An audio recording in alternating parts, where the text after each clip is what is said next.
Conditionals in English. Hi everyone, this is Teacher Mo, so let's go.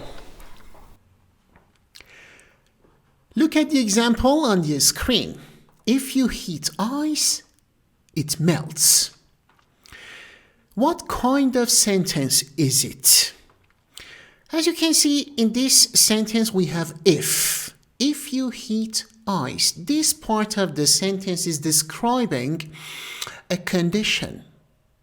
What does that mean when we have a condition in a sentence? And the next part of the sentence is the result of the given condition. So it means that we have a conditional sentence here. If you heat ice, it melts. So this is a conditional sentence.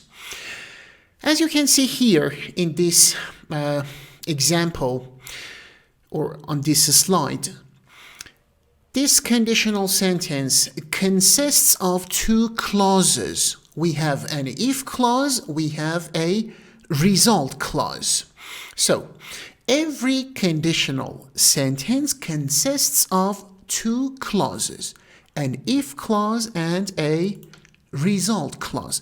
We have two more questions about the given example. What is the verb tense in the if clause? If you heat ice, what is the verb tense? Good. The simple present tense. If you heat, the simple present. Look at the result clause.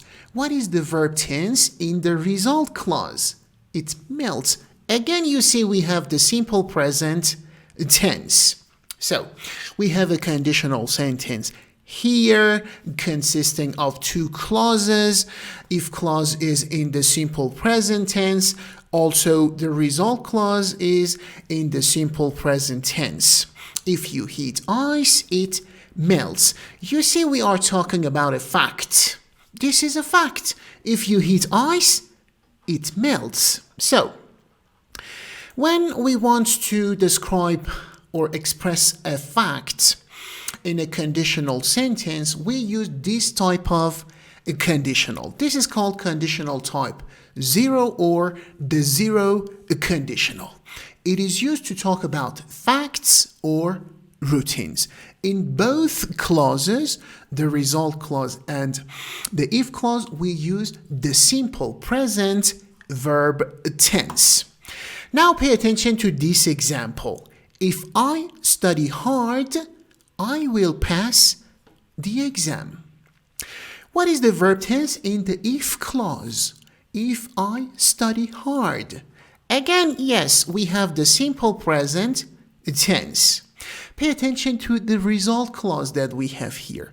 I will pass the exam. What is the structure? Good. We have will plus base form of the verb pass. You see the verb is in its base form. So, we call it conditional type 1 or the first conditional. When do we use it? We use it to talk about real situations in the present and future. You see, this is a real situation. If I study hard, I will pass the exam. So, to express real situations in the present and future, we can use conditional type 1 or the first conditional. Another example. If I found her address, I would send her an invitation. What kind of sentence is it? Of course, again, it is a conditional sentence because we have an if clause which describes a condition. We have a result clause which talks about the consequences of the if clause. So it is a conditional sentence. And of course, like the previous conditionals, it consists of two clauses, an if clause and a result clause. Look at this slide. In the first example, you see we have if clause at the beginning of the conditional. Pay attention to the second example that we have here. I would send her an invitation if I found her address. Do we have the if clause at the beginning of the sentence? Here, no. If clause is the second clause here. What does that mean? It means that in conditional sentences, we can change the positions of the clauses. If clause can come first, it can come as the second clause in a conditional sentence. But a question. What is the difference between the two clauses regarding punctuation? Can you notice the tiny difference that we have between these two given examples regarding punctuation? Yes, very good. In the first one, we have a comma between the two clauses. But in the second one, do we have any commas? No, there is no comma. What does this mean? It means that when if clause comes first, we put a comma between the two clauses. Don't forget this punctuation rule in conditional sentences. Okay, let's talk about the structure that we have in this type of conditional. What is the verb tense in the if clause? If I found her address. Found. Is it in the simple present tense? No. Found. Past form of find. So, the simple past. Good. The verb tense in the if clause is the simple past tense. But how about the result clause? What is the structure in the result clause? I would send her an invitation. You see, we have the subject, in this case, I. We have a modal, in this case, would. And we have the base form of the verb. I would send her an invitation. So, in this type of conditional, we have the simple past. In the if clause, we have modal plus base form in the result clause. Are we talking about a real situation here? If I found her address, I would send her an invitation. This is not a real situation. In reality, I don't have her address. But let's imagine.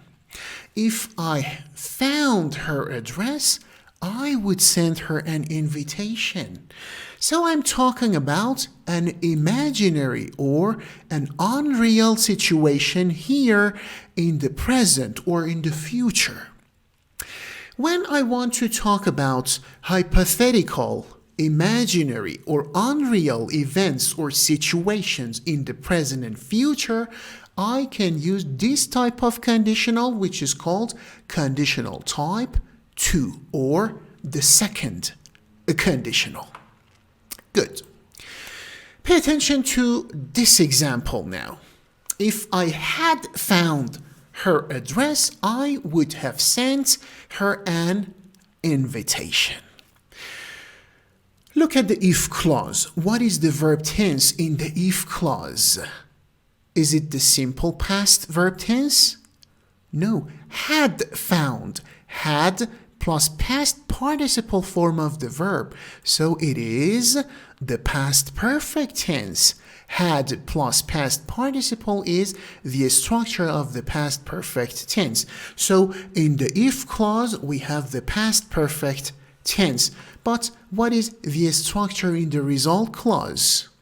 Okay, subject, I in this case, modal, would, plus have, plus past participle form of the verb.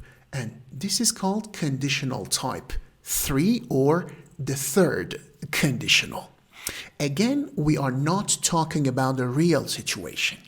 Again, we are talking about a hypothetical situation or event here, but in the past. So when we want to talk about hypothetical events or situations in the past, we use the third conditional or conditional type 3. Up to now, we talked about 4 types of conditional sentences. Conditional type 0, or the 0 conditional, to talk about facts or routines. Conditional type 1, or the first conditional, to talk about real situations in the present and future. Conditional type 2, or the second conditional, to talk about hypothetical situations or events in the present and future. And conditional type 3, or the third conditional, to talk about imaginary or hypothetical situations in the past. But sometimes we need to mix conditionals together. Pay attention here. If I had studied harder at the beginning of the semester, I would pass the course at the end of it. Look at the if clause. If I had studied harder. The past perfect. So you see the if clause is in the past perfect tense. We are describing a condition in the past. So conditional type 3. But look at the result clause. I would pass the course at the end of it. We are talking about an imaginary situation in the future, actually. I would pass. Modal would plus base form of the verb. So the result clause is in the second conditional. If clause in the third conditional. Result clause in the second conditional. So what type of conditional is it? It is a mixed conditional. Type 3, type 2. The condition happened in the past. The result is in the future. So we need to use a mixed conditional here. Let's talk about another example. If I had a rich father, I would have bought an expensive car. Look at the if clause. If I had, simple past, conditional type 2. Look at the result clause. I would have bought. Modal would plus have plus bought, past participle form of the verb. So conditional type 3. The condition is in the present, the result in the past. Again, you see we have a mixed conditional here. This type, conditional type 2, type 3, mixed conditionals. Okay. So everyone, in this video, we discussed different types of conditional sentences. Type 0, 1, 2, 3, and 2 types of mixed conditionals. In the next video, we will do some exercises about these conditional sentences. Thanks for watching. See you in the next video. Bye-bye.